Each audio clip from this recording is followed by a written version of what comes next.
Hi, I'm Parneet Jaggi.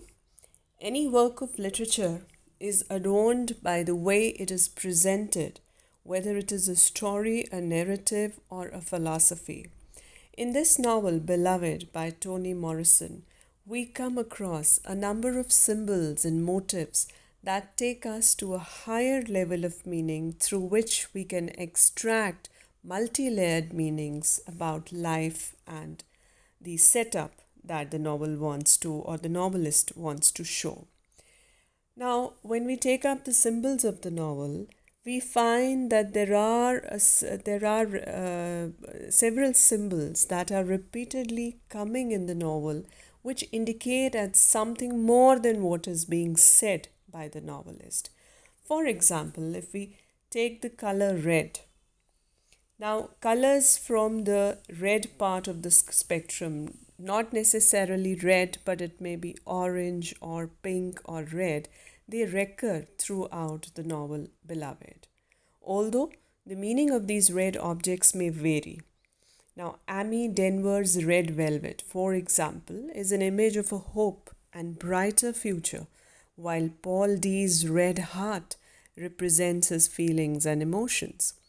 Overall, red seems to connote vitality and the visceral nature of human existence. But here in this novel, we see vitality often goes hand in hand with mortality, and red images simultaneously refer to life and death, to presence and absence. For example, to explain it further, the red roses that line the road to the carnival serve to herald the carnival's arrival in town and announce the beginning of Seed, Denver, and Paul D's new life together. Yet, they also stink of death. The red rooster signifies manhood to Paul D, but it is a manhood that Paul D himself has been denied. The story of Amy's search for carmine velvet seems especially poignant because we sense the futility of her dream. Seed's memories awash with the red of her daughter's blood and the pink mineral of her gravestone, both of which have been bought at a dear price. Then we have trees. In the world of Beloved, trees serve primarily as a source of healing, comfort, and life. Denver's emerald closet of boxwood bushes functions as a place of solitude and repose for her. The beautiful trees of Sweet Home mask the true horror of the plantation in Seed's memory. Paul D finds his freedom by following flowering trees to the north, and Seed finds her freedom by escaping through the forest. So, by imagining the scars on Seed's back as a choke cherry tree, Amy Denver sublimates a sight of trauma and brutality into one of beauty and growth. But as the sites of lynchings and of Sixo's death by burning, however, trees reveal a connection with the darker side of humanity as well. Then we have another important symbol which recurs and is touching to the reader, the tin tobacco box. Paul D describes his heart as a tin tobacco box after his traumatizing experiences at Sweet Home and especially at a prison camp in Alfred, Georgia. He locks away his feelings and memories in this box, which has, by the time Paul D arrives at 124, rusted over completely.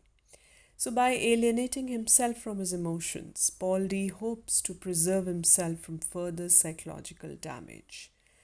And in order to secure this protection, however, Paul D sacrifices much of his humanity by foregoing feeling and gives up much of his selfhood by repressing his memories.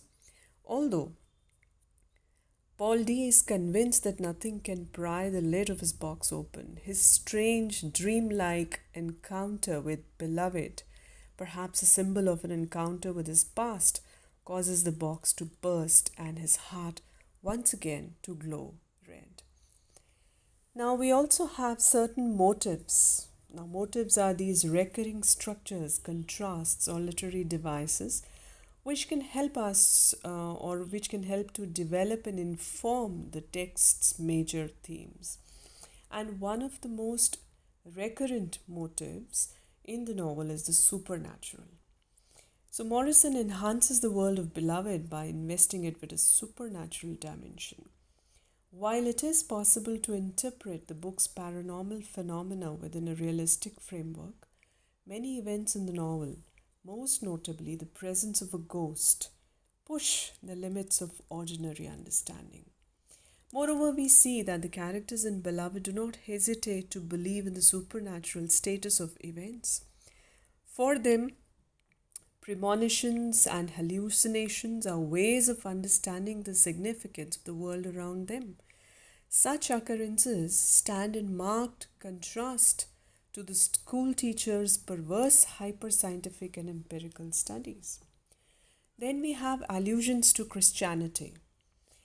Beloved's epigraph, taken from Romans 9.25, bespeaks the presence that Christian ideas will have in the novel. The four horsemen who come from for Seth reference the description of the apocalypse found in the book of Revelations. Beloved is reborn into Seth's world, drenched in a sort of baptismal water. So we see as an infant, Denver drinks her sister's blood along with her mother's milk, which can be interpreted as an act of communion that links Denver and Beloved and that highlights the sacrificial aspect of the baby's death. Seth's act so horrifies school teacher that he leaves without taking her other children, allowing them to live in freedom. The baby's sacrificial death, like that of Christ, brings salvation. So the books or the novel's larger discussions of sin, sacrifice, redemption, forgiveness, love, and resurrection similarly resound with the biblical references here and there. So this is how Morrison takes the motives, symbols, and themes to advance the two plots together with a flashback technique to and fro to build up a powerful plot as well as a powerful message to the society for equality and justice. So this was my interpretation of the novel Beloved by Toni Morrison. Please like and comment on the video if these videos are beneficial to you. Thank you for now.